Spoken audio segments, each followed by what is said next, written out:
kò sí ẹni tó ní ìrìnà tasawuf tó ní àṣepò wàláhì alazim ó ní àṣepò lọ́dọ̀ Ọlọ́run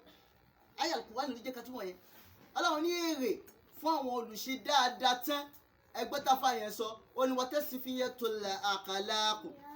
àti pé yóò máa mọ àwọn ìwà kúrò lára ọmọ ènìyàn ìwà abútú máa ń bẹ lára rẹ̀ tẹ́lẹ̀ látara pé ó ń ṣiṣẹ́ ìṣe mímọ́ yẹn yóò gbà wá burúkú yẹn kú lọ́wọ́ rẹ̀ yóò wá sí fi ìwà tó mọ́ tó múlẹ̀ lọ́wọ́ tọ́wọ́n yóò fi máa sọ pé èèyàn rí ni Ọlọ́run ní mi ní ráláre mi ní jẹ́ kó wéṣì èrè olùgbìyànjú sọ́dọ̀ àwọn Ọlọ́run olùṣiṣẹ́ ní mímọ́ sọ́dọ̀ àwọn Ọlọ́run. Naam làfà kan wá sọ pé al-muntasawwifu nílò definition rẹ̀ kejì mọ́.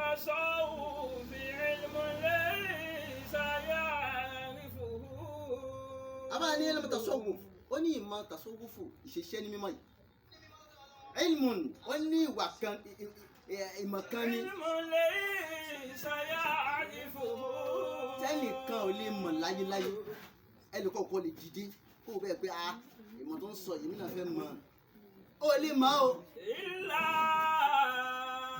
aku fitnatun bil haqi ma'rufu illa fitnatun. Àbá ní ilà aku fitnatun fitna tí wọ́n lò ń bẹ̀ yẹn lẹ́bi táò tọ́ba yìí pé táò ló bá wa ó di ìdánwò tọ́wò ní bẹ́ẹ̀ ó ní tọ́wò yẹn ni wípé ilà aku fitnatun ó ní àyàfi fẹ́ sí pé ó ní wisdom tó gbọ́nú tó gbọ́ntà táwọn èèyàn fi máa sọ wípé olódodo èèyàn ni. La akhufi qinatan bil haqi ma'rufu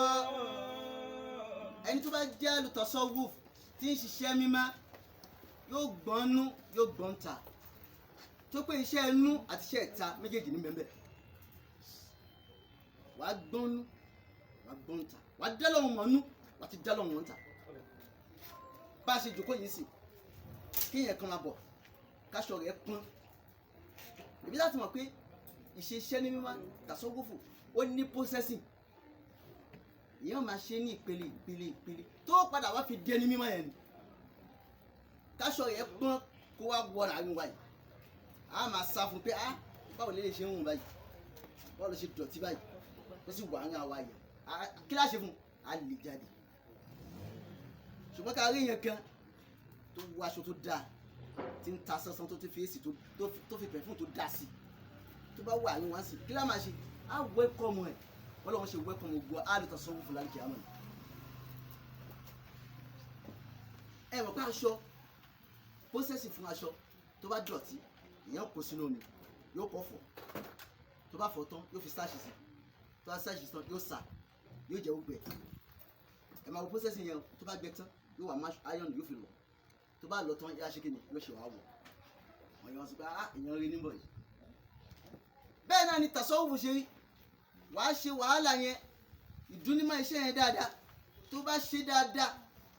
máa expect látọ̀dọ̀ Ọlọ́run ó padà dẹni mímọ́ ó di sofiyo ẹni tó mọ́tán lọ́dọ̀ Ọlọ́run.